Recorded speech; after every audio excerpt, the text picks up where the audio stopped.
বুঝি নাই যে আপনার কথা বুঝি নাই যে কি বলছেন যে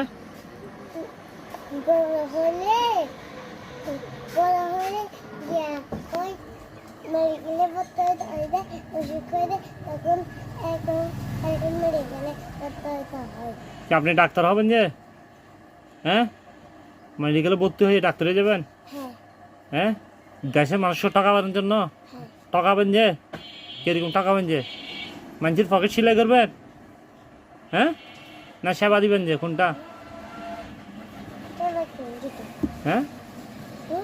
আপনি যে মেডিকেল ভর্তি হবেন কেন ভর্তি হবেন এখানে কি কাজ লেখাপড়া করার জন্য না ওষুধ খাওয়ার জন্য হ্যাঁ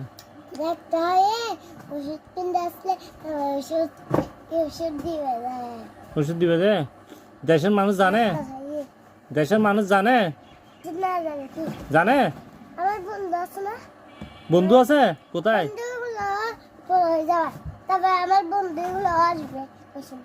ওষুধ নিতে আসবে আপনার থেকে হ্যাঁ তো আমি সবাইকে বলে দিচ্ছি তাহলে আপনার নাম কি রবিউল বলেন আমি রবিউল আমি বড় হয়ে ডাক্তার হব হবেন না